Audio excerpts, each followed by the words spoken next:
This is Stash, and you're listening to the Business Bottom Line podcast, coming to you from the jewel city of the mountains, Greenville, Tennessee. We're in the foothills of the Smokies, talking business with people just like you who are responsible for the bottom line, sharing business tips to inspire, inform, and improve. Turn your bottom line from red to black. And our guest today is Mr. Lucas Wiggin, and we're going to get acquainted and find out who he is and what he does. So, tell us a formal introduction there, Mr. Lucas. I guess my name is Lucas Wiggin, and I'm a general contractor here in Greene County, and family-owned business. Me and my father and my brother, and we build homes for a living. Okay, both what we'd call custom as well as Custom, spec homes, yeah, you name it, we build it. Whatever the person needs is what you do. Absolutely. That's yep. right. Well, good. Now, this is one of those silly questions I always ask. Are you an iPhone or an Android guy? iPhone. Now, tell me why. Because my wife had one. That's a good reason.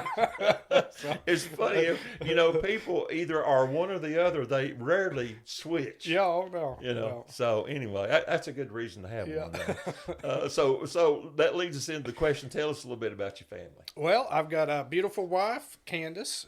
Been married 10 years. 10 years this year coming up. So.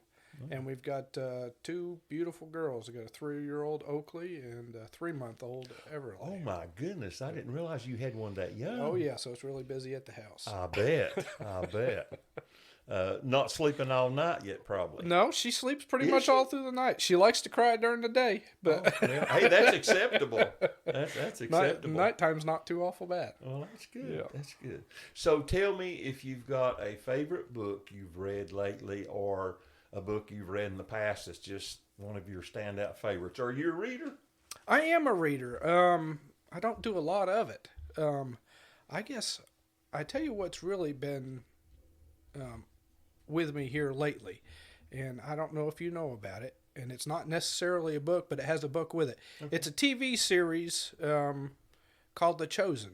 Have you seen it? I've heard of it. I haven't seen it yet. It's a TV series, multi-season series. I think there's going to be 7 seasons on it or whatever, about the life of Jesus. It's got a Bible study book with it. Okay, that goes I didn't with know that. Goes with each season that's come out, and I lead a group at the church, at our church there, and we've been doing that here for the past 6 months. So we've been really diving into that, and it's really been awesome. So you watch the episode? Yeah, we'll watch the episode, and then we kind of go through it's like a study book. Is that goes along with it, and of course then you got to read the Bible and all that other stuff, and me being fairly young into it and all that, and I'm kind of leading this group, so I've got to do a lot of studying for it and all that. So you know what they say: if you really want to learn, you need to lead. Oh yeah, and then when you get that responsibility, you learn a lot more than you do just going to class. Yeah. Oh yeah.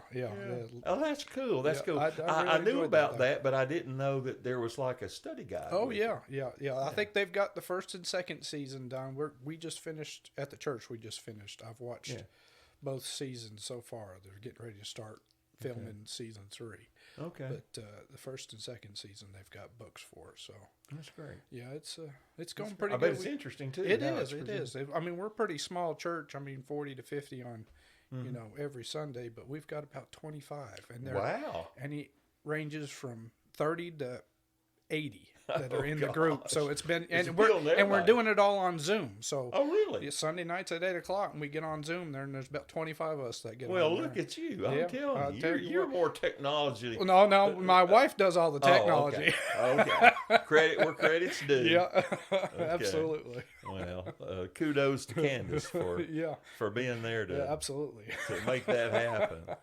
Well, I know you have just tons of free time because you're telling me about your work and your family and your church. So, do you have a hobby? Well, I do. Now, I don't get to do as much as I want to. I like to hunt. Okay. I like to hunt and bears. Deer. Mostly okay. Deer. Every once in a while, turkey and stuff like that. Okay. But I really, sugaring. We make maple syrup out there on the farm. Oh, you do? And that's something have to do every year. And that's usually for us down here because it's not the temperature's a little different than what it is up north there. But for us down here, middle of January to middle of February is about the time frame. That's when you do it. And it's we like to take a few weeks off from work, and we just, there's a lot of work involved in it, but really love to do that. Family gets all together. Well, that's amazing. Yeah. I did not know there was anybody in Greene County that made maple syrup. Just so now, us. do you make enough to sell, or is it just for family? We used to. We started selling a few last year, a few half pints and stuff like that, just to some friends that were wanting to buy it and stuff. Yeah, you got to put my name on one. I'll pay whatever the price is. Yeah, I'll put you some. Okay, that's good. Well, now look at that. I found out something new I didn't know. So let me ask you an extension of that this way. If money wasn't an object and you had all the time you need, what would you spend your time doing? I'd probably doing the sugaring. I'd really like to expand that. We've kind of expanded on it. We're just small. We've only got 100 acres out there, about 400 taps, 400 trees that we tap. We could really do a lot more with it, but it can get quite expensive. And then it takes a lot of time too. Yeah. I mean, it's just a lot of time consuming. Yeah, I'll have to get out there sometime and see your facility when you're getting the thick of that. I'd like to get to see how you do that. Yeah, you'll have to come out and take a look. Well, I think we're going to bring Nikki and let her make pictures. And I think we're going to actually try to get some of the schools involved and have like field trips coming out and watch us do that and stuff like that. Oh, that'd be fantastic. Yeah, we built a kind of what we call a sugar shack out there where it's kind of pretty much a barn, Yeah. We do it and all that in there, so it's really cool. It's pretty nice. Well, let's talk a little bit about what it's like being Lucas. So, how did you get in the business, and kind of tell us what a day in your life looks like? Give us some insight. Well, we started building. Let's see, what year is it? 2021. We started building homes. We probably started 15, 16 years ago, I guess. And before that, we sheetrocked. Okay. Dad sheetrocked for 35 plus years before we started building. Okay. So he's been in the building trade a long time. So, and he had me, picking up scrap and taping and stuff like that.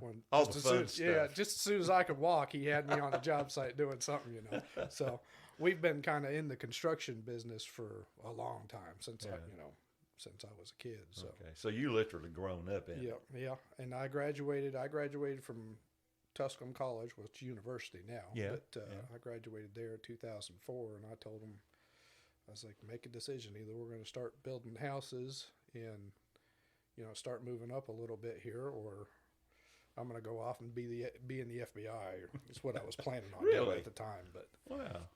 So I gave him an ultimatum toward that. The FBI? Yeah. I don't know. I just, I always liked, you always see, the crime shows and stuff like that. Yeah. You see the FBI agents, CIA agents and stuff like that. And I just always enjoyed Well, we like watching it on TV. It's interesting. And for sure. I studied psychology and stuff like that in school and stuff. And it's just. So what was your degree in that? Psychology. Psychology. Yep. Okay. Yep. Well, it's interesting. I've always said I didn't finish my degree in college, but the best class I ever took was psychology. Oh, yeah. Because it just relates to whatever you're doing every day. Yeah, they say, if you're going into psychology, you're the one that's got the most problems, really. Well, I don't know what that says about me now, Lucas. Well, I don't know. I finished my degree in it, so. Well, Nikki is getting close to her degree. She graduates in May from Tusculum University. Well, that's good. So, I don't know how much psychology she's took. She's kind of been on the business end of it, but she's quite immersed in it. Let me say that. Yeah. So kind of tell us what a day for you looks like. I know it's not the same every day. But no, what does a day look like? A day. Let's see. A typical day. I get up probably around 4:30, 5 o'clock in the morning. Help the wife get the kids ready for school. They go to daycare. She teaches at Tusculum View over here. Okay. And then it's off to Lowe's because that's what we have here. So I'm usually at Lowe's, about 6:30 in the morning, right after they open up, and then getting what I'm needing for the day, and then onto the job. And it could be anything from we were painting today to laying tile yesterday. So it's a little bit of everything. Just you literally do ground up, right? Yep. So whatever's happening Yep. on a given day, you're involved in it. Oh yeah, yeah. And, we're there every day. So it's mostly just family. Now, do they work for you? Well, it depends on what we're doing. On a custom build, I'm more of the owner operator at that point. When it comes to the spec building and stuff like that, a lot of that stuff we do through Dad. Okay. So it's more me working for Dad at that point with the spec building. Okay. Custom building, everybody's kind of working for me. I just ask it that way on purpose because when it's family, I'm not sure you always know who's working for who. No, not usually. With Dad and I, between the two of us, we kind of run things back and forth. Travis, my brother, there, he's more of the laborer. He's there just to kind of. He's the get it done guy. Yeah, he's the grunt guy. We won't tell him you said that, Lucas. Yeah. We won't tell him. We'll keep that a secret. So, what's the biggest challenge that you face in your work? Because we've had a couple of strange years. Oh, yeah. And lots of things are different, we can say, than they were. But so what's the biggest challenge that you're facing right now? Well, there's probably a couple of them that are at the top of the list. I'd say the one with everything, since everything's gone on with COVID and all that, is getting materials right now. Materials are just hard to come by.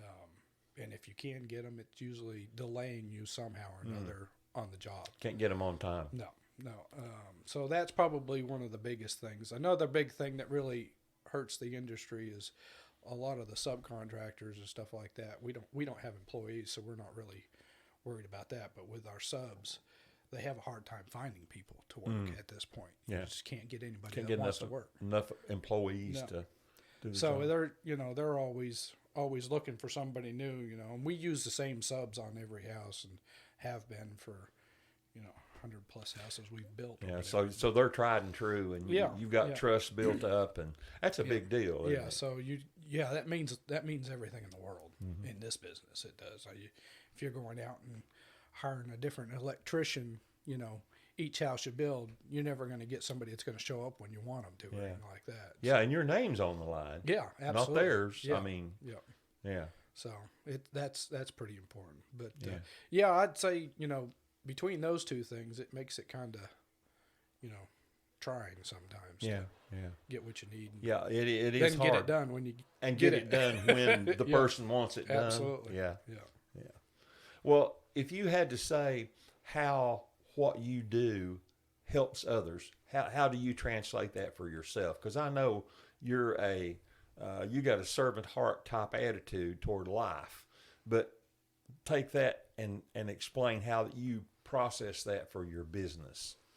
Well, I think you get a lot of people that just don't know anything about the construction industry, period. And when you have people coming in wanting a home built, they see pictures on Home and Garden and stuff like that, and be like, they can't really transfer that into what it's going to look like in a home or something like that of their own. So a lot of times design aspects, it takes somebody that's been in the business for a long time to be able to portray that to people and put it down on paper. It's like you have to translate what they see in their mind to a workable plan. Yeah, absolutely. So I think a lot of times that's a lot more helpful to people than anything really. Is just getting down on paper what they have in their head. Yeah. Do you sometimes find out you can't get what they have in their head on paper and it has to be changed? Yeah.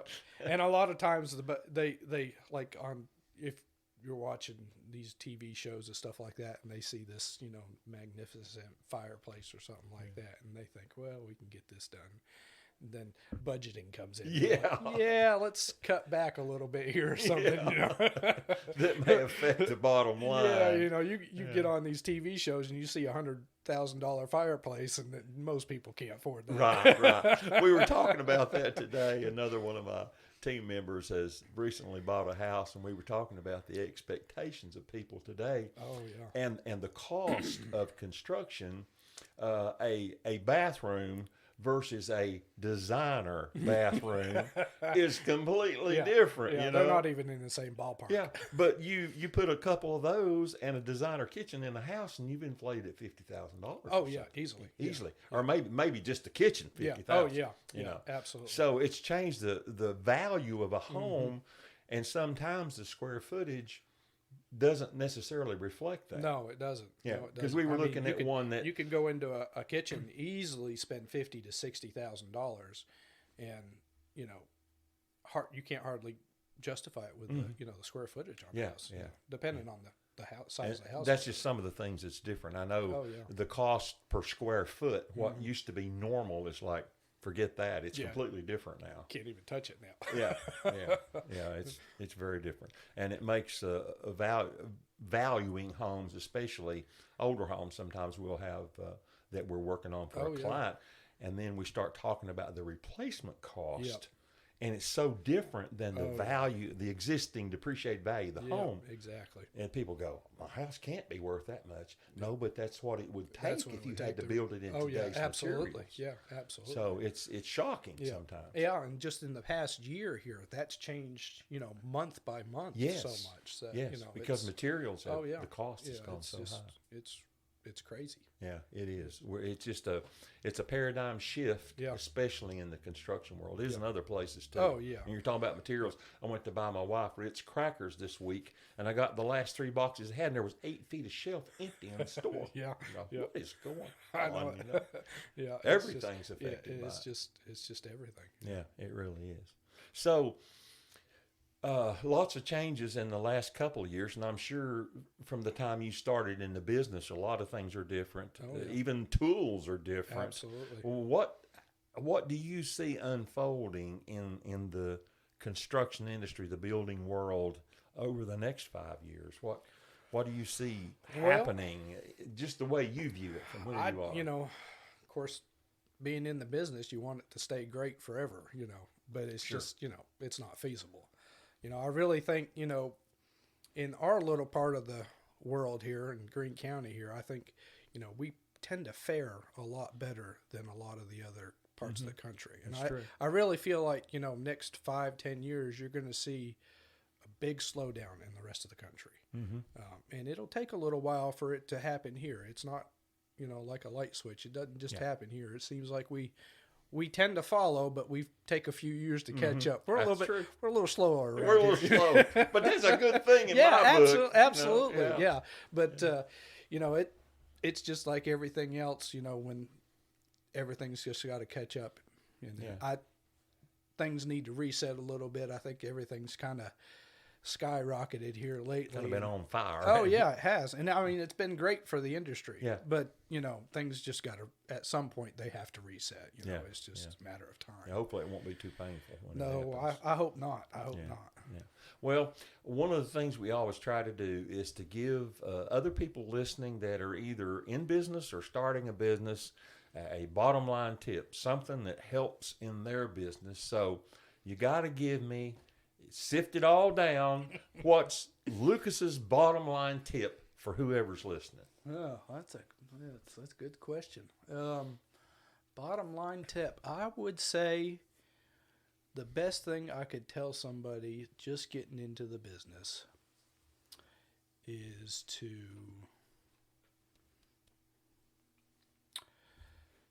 this is going to reflect more probably on the personal life, is to keep the business and the home life separate, if you can. It's hard to do in our business. It's hard to, because you're all the time doing something. If you're not, working on the job, you're quoting out for another job or something like that. But that's probably the biggest part or the hardest thing I've had to do, is to separate. When I get home, I've got to shut off the whole.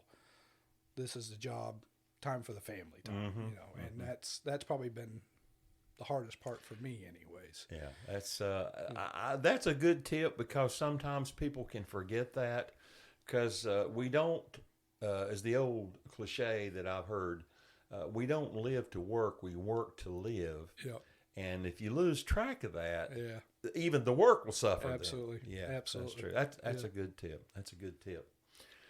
Well, that's a wrap for today's Business Bottom Line podcast. Take that tip and make your bottom line turn from red to black. And we'll see you back here next week.